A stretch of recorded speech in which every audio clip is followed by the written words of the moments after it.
ओम श्री गुरुवे नमः। ओम श्री गुरुवे नमः।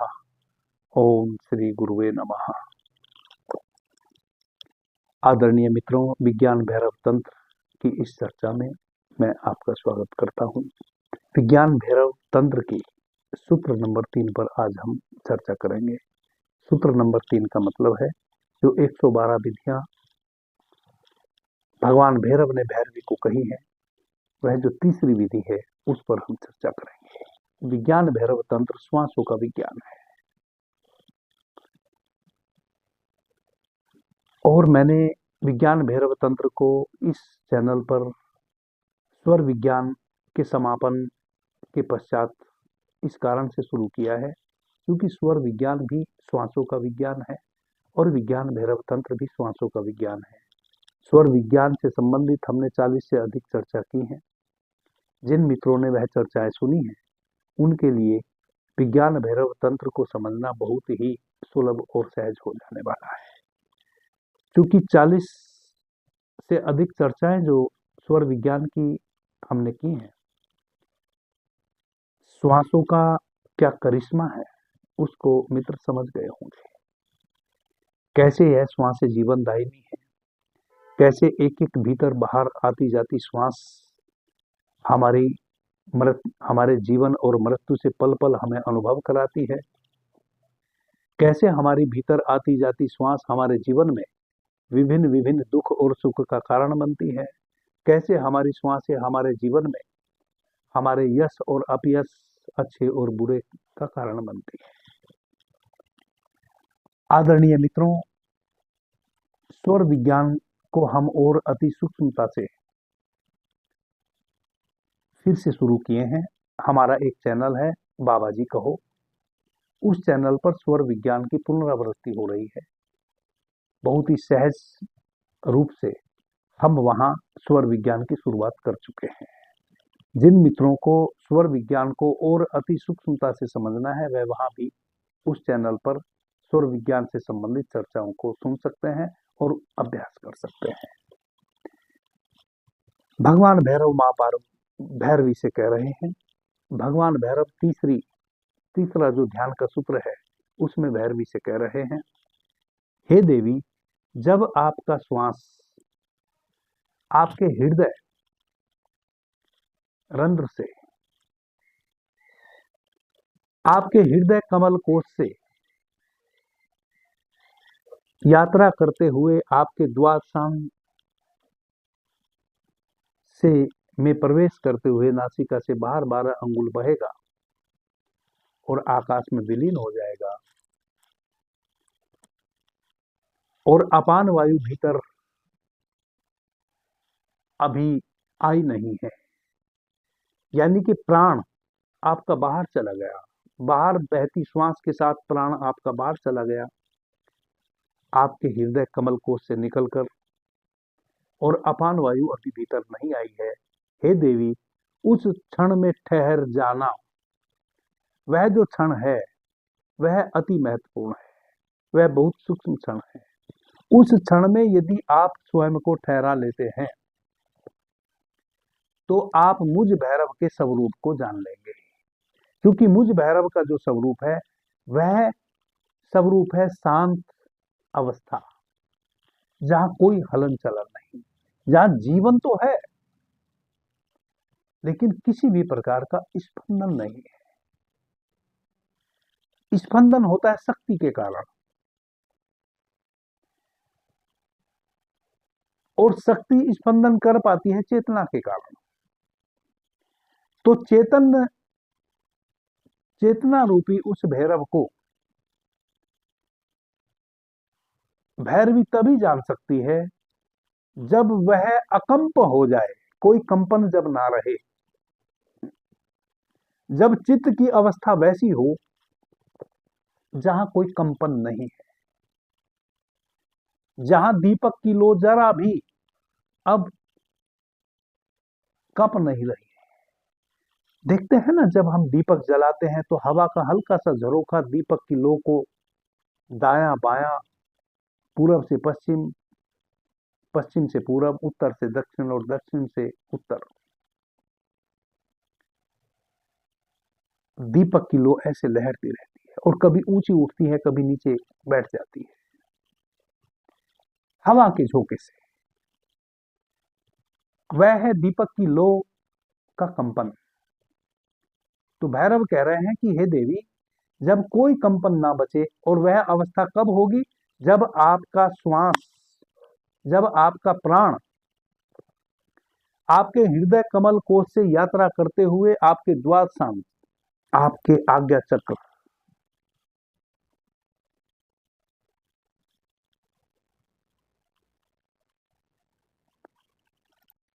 आपके हृदय कमल कोश से निकलकर आपके आज्ञा चक्र से होते हुए और आपकी नासिका से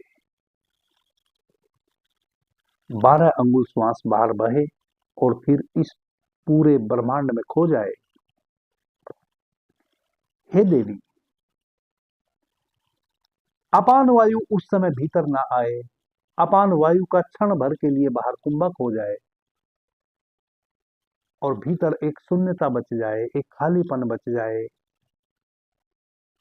चेतना रूपी भैरव तो वहां है, लेकिन कोई शक्ति काम नहीं कर रही है, कोई कंपन वहां नहीं।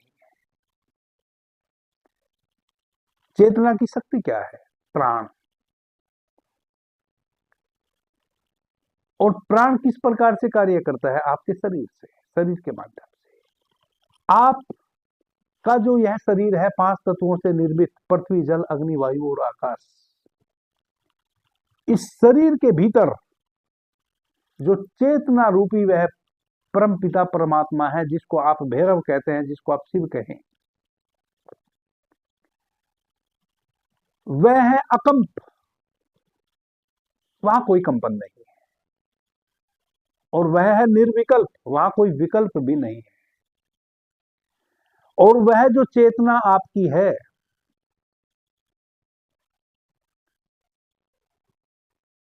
वह है निराकार, उसका कोई आकार भी नहीं है। वह किसी मूर्ति के रूप में विराजमान नहीं है, वह निराकार है। उसकी शक्ति है प्राण, जिसको भैरव भैरवी कह रहे हैं। और वह प्राण की शक्ति हमारे शरीर में, जब वह प्राण हमारे शरीर में भीतर आता है, तब हमारा शरीर चलायमान होता है, जब तब हमारे शरीर में शक्ति आती है। जब तक हमारे भीतर वह चेतना है जो अकंप है, जो निराकार है, तब तक ही प्राण की शक्ति हमारे भीतर कार्य कर रही है। तब तक प्रत्येक श्वास के साथ प्राण वायु भीतर आ रही है और बाहर जा रही है, और उसकी शक्ति से हमारे इस पूरे शरीर में सक्रियता है। तो भैरव भैरवी को कह रहे हैं कि जब सब कुछ निष्क्रिय हो जाए, जब प्राण की शक्ति तो बाहर चली गई और अभी पूरक हुआ नहीं अपान वायु का, यानी कि प्राण वापस अभी आया नहीं, वैसी अवस्था में जो क्षण भर के लिए यह घटना घटी है, उसमें हे देवी आप प्रवेश करें। उस अकंप स्थिति में जब आप भीतर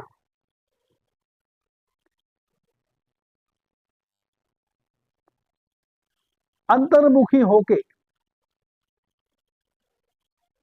उस अकंप स्थिति में अपने चित्त को आप ठहराएंगी, तो आप मेरे उस भैरव स्वरूप को जान पाएंगे। और फिर भैरव कहते हैं कि जब उस अवस्था में आप ठहर जाएंगी, मेरे उस भैरव स्वरूप को देख लेंगी, मेरे उस भैरव स्वरूप में ठहर जाएंगी, तब आपके भीतर के जितने भी विचार हैं, उन सब विचारों को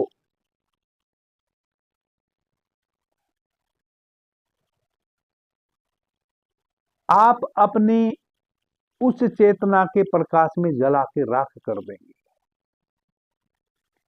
कोई विचार नहीं बचेगा।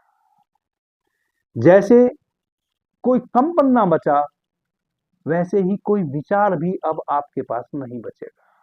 और जितने भी आपके आंतरिक भाव हैं, आंतरिक भाव, विचार, आंतरिक भाव, जितने भी आपके बाह्य विचार हैं और आंतरिक भाव दशा है, आंतरिक भावनाएं हैं, वह सब मुझ भैरव के उस परम प्रकाश रूप में उनकी आहुति दे देंगी। तब आप मुझ में विलय कर जाएंगे, तब आपका विलय मेरे में हो जाएगा। आदरणीय मित्रों, बहुत सूक्ष्म सी विधि है यह, जो विज्ञान भैरव तंत्र का साधना का तीसरा सूत्र है, बहुत महत्वपूर्ण है और थोड़ा सा सूक्ष्म है। इसको समझना तीव्र बुद्धि की जरूरत है। कैसे आपका प्राण आपके हृदय कमल कोश से बाहर जाता है और फिर बाहर से अपान वायु भीतर नहीं आती है, उस दोनों के बीच के मध्य गैप में आप प्रवेश कर जाते हैं, उस संबंध में हमने कल चर्चा की थी। और कैसे आपकी इंद्रियां, जब आप उस मध्य में ठहर जाते हैं भीतर, आपकी जो इंद्रियां हैं वह आपको विचित्र विचित्र अनुभव से गुजारती हैं, वह भी हमने कल चर्चा की थी। तीसरे सूत्र में भैरव कहते हैं कि जब आप उस अंतराल में ठहर जाएं, जो ठहरने की विधि मैंने कल बताई थी, अब एक कार्य और होगा। वह क्या? वह स्वयं से नहीं होगा, वह आपको करना होगा। जितनी भी आपके बाह्य विचार हैं, बाहरी विचार हैं और आंतरिक आपकी भाव है, भावनाएं हैं, हे देवी, उन सभी विचारों का, उन सभी भावनाओं का आप उस मुझ भैरव की, जो वह निराकार स्वरूप मेरा है, वह मैं आपको बता रहा हूं, भैरव ने वैसा नहीं कहा। वह जो निराकार एक चैतन्य आपके भीतर स्थापित है, जब आप का प्राण तत्व बाहर चला जाए और अपान भीतर ना, अपान वायु अभी भीतर ना आए, वैसी अवस्था में कल की विधि के अनुसार आप भीतर स्वयं को ठहराइए और उस स्पेस को बढ़ाइए। यह एक दिन में भी बढ़ सकता है, एक क्षण में भी बढ़ सकता है, आपकी त्वरा पे निर्भर करेगा। इसमें आप सालों भी लगा सकते हैं। जैसे ही आपका पूरा होश उस अवस्था में वहां लग गया, उस स्पेस में स्वयं को आप ठहरा लिए, स्वयं को ठहरा लिए, अपने होश को, अपनी आप अपनी अवेयरनेस को, अपनी जागरूकता को, अपनी प्रज्ञा को जैसे ही आप वहां ठहरा लिए, और मोटे तौर पे कहें तो अपनी बुद्धि को, हालांकि बुद्धि एक अलग ही व्यवस्था है, समझाने के ख्याल से कह रहा हूं, तब आपकी जो समस्त इंद्रियां हैं वह आपको विचित्र विचित्र भीतर अनुभव कराती है। जैसे जैसे आप अपने उस भीतर के चैतन्य के निकट जाते हैं, अब जब आपकी इंद्रियां आपको विचित्र विचित्र अनुभव कराएं, यह अनुभव भी आपके अंतर के भाव है, उन अनुभवों को भी वही जला के खाक कर गए।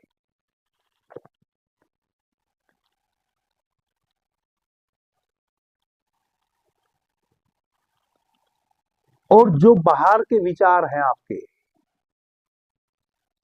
उनको भी वहां जला के खा करते हैं। अपनी उन आपकी जो इंद्रियां हैं, जो आपको विचित्र विचित्र अनुभवों से भीतर परिचित कराएंगे, जिनसे आप पहले परिचित नहीं थे, सबसे पहले तो उन अनुभवों को जानें। जब आपकी इंद्रियों के द्वारा उन अनुभवों को आप गहनता से जानेंगे, तभी आप उन अनुभवों की भी, वह आपके आंतरिक भाव हुए, वह आपके आंतरिक भाव है जो आपकी इंद्रियां आपको बता रही हैं। जो आपके बाहर के विचार थे वह भी आपकी इंद्रियां ही बताती थी। आपकी इंद्रियां ही आपके भीतर विचार निर्मित करती हैं।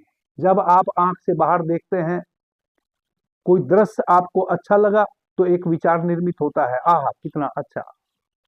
जब कोई दृश्य आपको बुरा लगा तो एक विचार निर्मित होता है कि आहा कितना बुरा।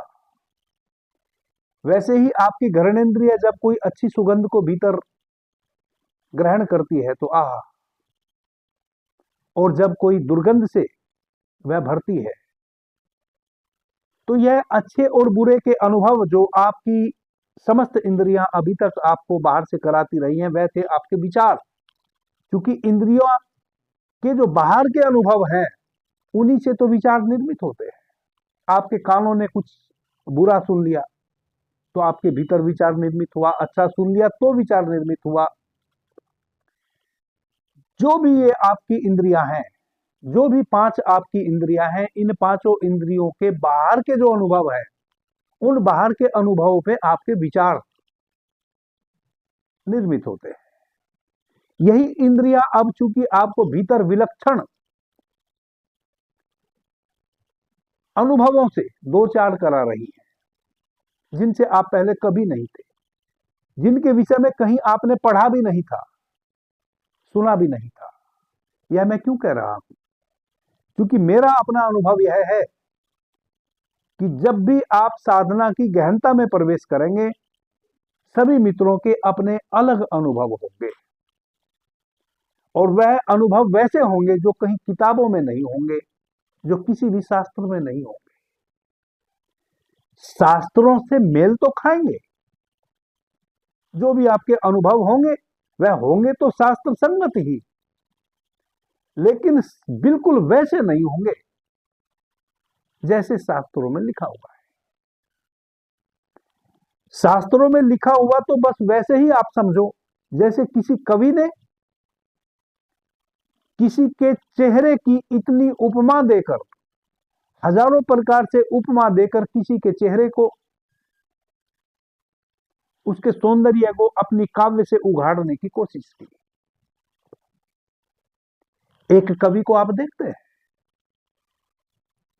वह किसी के चेहरे के सौंदर्य को अनेकों प्रकार से वर्णित कर सकता है।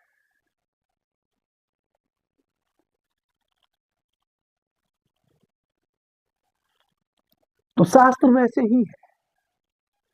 शास्त्रों में जो वर्णित है वह बिल्कुल सत्य है, लेकिन 100% वैसे ही अनुभव आपको होंगे, वह सत्य नहीं है।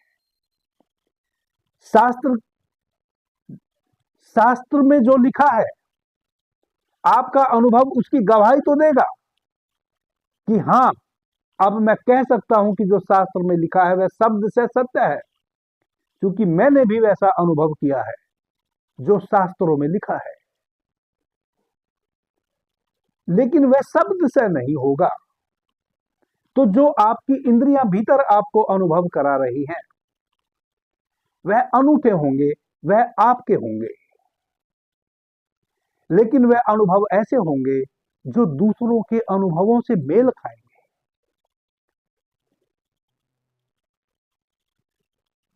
अब आपकी जो इंद्रियां हैं, वह बाहर से तो विचार कर नहीं रही हैं, क्योंकि आप उस खालीपन में भीतर प्रवेश कर गए हैं जहां कोई कंपन नहीं है।